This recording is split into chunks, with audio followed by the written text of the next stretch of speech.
How's it going, everyone? This is Christian Duke from ProgressiveActivist.com. We are at the Standing Rock Reservation with my good friend Jason Hopson. Jason, how are you today? Pretty good. How are you? I'm good. We had a great conversation here. You gave me some good books to read, some good ideas. I can't thank you enough for that. Talk to us about what brought you to Standing Rock to stand for protecting the water. Well, I wanted to protect the water, but more importantly, I want the treaties to be upheld because every one of them that I've ever read have been broken. Every stipulation has been trampled upon. And the sovereignty and rights of the Native American people are just not upheld or respected at all. Absolutely. Now, we're not at the camp now. We're at the lodge about 5 miles away. But I've seen you in the camp many times, and you've seen me, and everybody seems to be getting along, and there's no drama or pettiness. What's your take about what's going on there, as far as people eating together, talking together, ceremonies, all of that?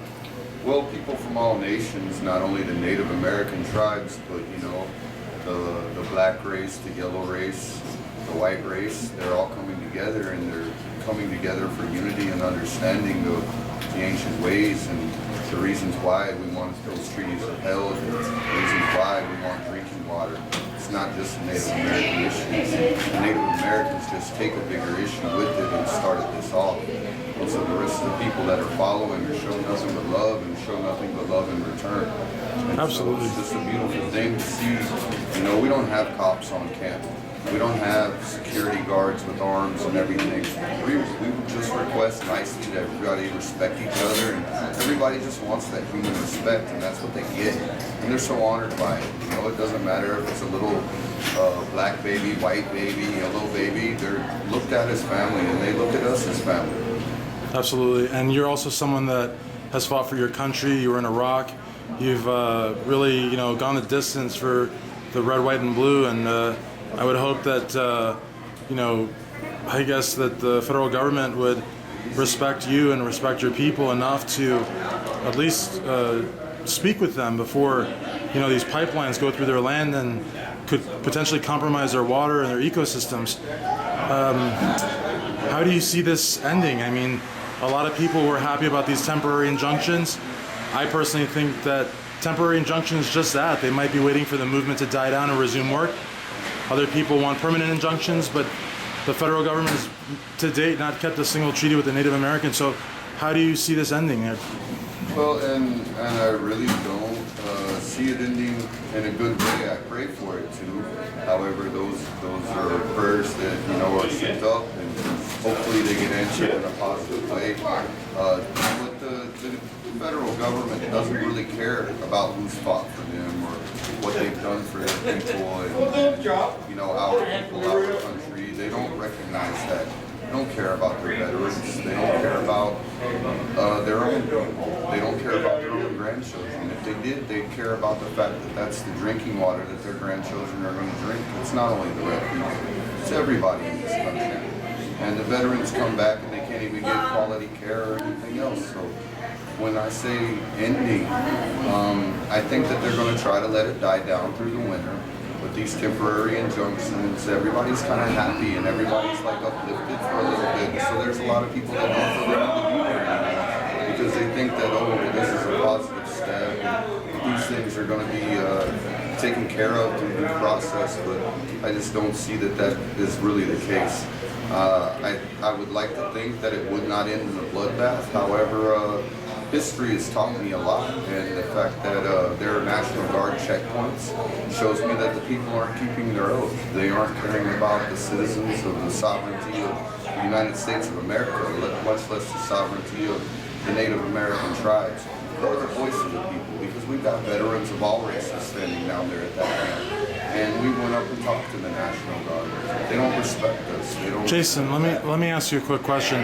Being that you served your country in uniform, and being that the National Guard are also soldiers in uniform, just your gut instinct. If the National Guard saw security thugs unleashing dogs on pregnant women, if they saw that kind of thing, do you think they would intervene and protect the people, or do you think they'd stand by and watch? Not. Absolutely not. They probably laughed and cheered because of the fact that they set up a roadblock. And we are not allowed to travel unmolested through this country. We are stopped, it's videotaped, they're wearing body cams, they got loaded 9 mils. Some of them are not even on safety. A lieutenant, a second or a first lieutenant, had his weapon off safety and half cocked when I went through the checkpoint the other day. And it's not that they're soldiers in uniform, they're more hired thugs. That's what they're doing. They are intimidating people.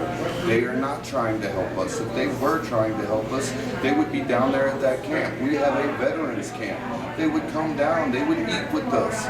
They would sing with us. They would sit around the fire. They would listen to our stories. They would try to understand, but they don't want to. It's crazy, too, as a soldier that fought for his country in a war where the enemy was armed and was fighting back, to see, men and women in uniform simply being used as a show of force to essentially terrorize unarmed people that are just protecting water. It must make you feel very bizarre as a former soldier. It makes me sick to my stomach, and that's why I told them that. I told them, hey, look, this makes our women and children feel unsafe of all races. It makes veterans feel like they need to explore other opportunities or other ends of the means that we don't want to. We want to be. This is a peaceful movement. We want to be able to just sit down and talk with them and fellowship with them, no matter what religion or anything. And the fact that they're doing this shows us that they don't want that. They don't want to keep that oath. And I told them, I'm supposed to be your brother. You're supposed to be my family. We're brothers in arms. And the sad thing about it is, a lot of these guys haven't even been to combat. They're young kids, and they're set out there to do this job, and they're given unlawful orders, and they're following them. The oath states you're supposed to protect the United States Constitution and the citizens of the United States against enemies both foreign and domestic. And any company that would hire thugs with dogs, it's just sickening. But I have to say that I hope that, I pray, that the National Guard, and I also understand that a lot of the National Guardsmen are Native Americans also. So I hope that, should they be issued an order, which I don't think they have been issued, but let's say they've been issued an order even to just observe and do nothing in the face of something like that, I would hope that, that order would never be issued. But let's be real here. The National Guard is not here to protect the water protectors. They're here to potentially protect the pipeline. Yes, that's what I'm saying. They are standing against us. If they weren't standing against us, we would be able to travel unmolested through this country like the Constitution says. And there's no need for local law enforcement to be with semi-automatic rifles. There's no need for that militarization to be taking place. We've got 7,000 to 9,000 people at those camps. I haven't heard anybody even raising their voice at each other in a bad way. A highly emotional, respectful way, but not in a negative or disrespectful way. And we haven't had any fist fights. No. They have hatchets and axes to cut firewood. Nobody's trying to take each other's heads off. All these Native Americans from all over, up in Canada, all the way down to Ecuador. I met an Ecuadorian man the other day. Yeah, I saw that. I met them too, He went to the sweat lodge with us, and there's no violence. And that's what I don't understand. I've been to several different prayer meetings, and I can at least a dozen times heard people say, be nonviolent, don't instigate. If you have weapons, take them home. Don't bring that in here. Don't bring alcohol. Don't bring drugs. And again, I don't understand the fact that the camp is so peaceful. Why the governor of this state saw the need to deploy the National Guard. Well, I don't get it. State his heart's on the ground and his mouth is kissing the boots of the oil companies, and he's probably being paid off for it. If he's not, he would have the testicular fortitude and the heart to stand up and say, no, this is wrong, and I'm going to protect my people, because supposedly that's what he swore an oath to. So he shouldn't be doing those things. And that's against his badge and against everything he should believe in as being an American citizen. Yeah, well, let's pray that there's a peaceful outcome and that the oil pipeline goes in a different direction, or even better, ceases to exist, because, you can't drink oil, and in 20 years, fossil fuels aren't going to be needed anyway. So this is the oil lobby, the oil cartels, they're hanging on for dear life, and they haven't plundered and pillaged enough. Now they want to potentially, risk the drinking water of not only the Native Americans, but millions of people downstream, because they put profits ahead of people. Well, and that's what I think the governor should really focus on, you know. He's probably got kids. Well, what about his great-grandkids? Yeah. Do you think he doesn't want to have drinking water for them? Well, I guess, you know, he just wants them to drink Nestle bottled water is all they want. Yeah, He who knows? should want those things. He should want his family to grow up healthy.